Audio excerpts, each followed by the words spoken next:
one of the most important figures having this is the figure of the great Mahasiddha, the great accomplished one, Virupa, as we see just here.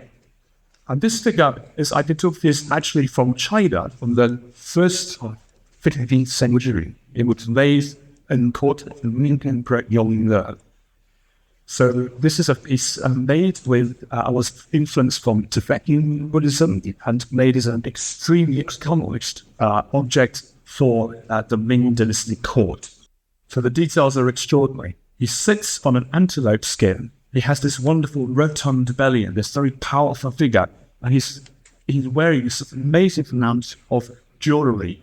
Originally, in his right hand, he would have held a cup made out of a sky, and he would have had a headdress made of flowers.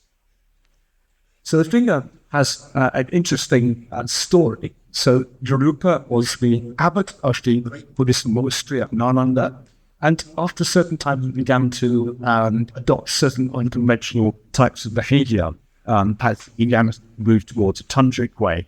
And in form certain miracles and shocked people with some of his unconventional behavior. And at one point he traveled to southern India and he was drinking in a tavern, again, very kind of unconventional behavior.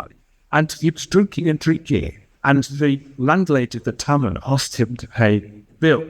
And he said, when the sun crosses this line, which I draw in the sand, then at that point I'm paying the bill. But then, of course, he raised his hand and stopped the sun in its tracks. So for some 3 days, the sun stayed in the same place. There was no night, there was no day. Everyone was exhausted, no normal work could carry on. So eventually, the local guru pleaded with him and let the sun move again and paid the bill. In the course of these kind of activities, he converted many Indians to Vajrayana Buddhism.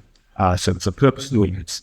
But these figures of Mahasiddha Virupa very often show with his left hand raised in the point of stopping the sun in this course.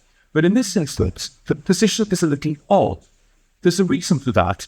If you look very closely at the left hand, this fist that's made somewhat different stylistically from the rest of the figure. And the reason for this is it's not original. This has been examined in depth by our metalwork conservators and X-rayed, and they've been able to identify that this left arm is a later replacement. We think it was probably made in Japan because the man, William Fraser, who collected this object, his family was resident in Japan for several decades. So it's very likely it was there when he collected, but this repair was made there. It came into this museum, having been in the Holberg Museum in Barnard for several decades. So it's a really extraordinary piece, not only for its magnificent power as an artwork, but also, I think, for its interesting story in the way that it reflects this incredible story of Virupa, but also the way that has been changed over in its later history, the replacement of the arm.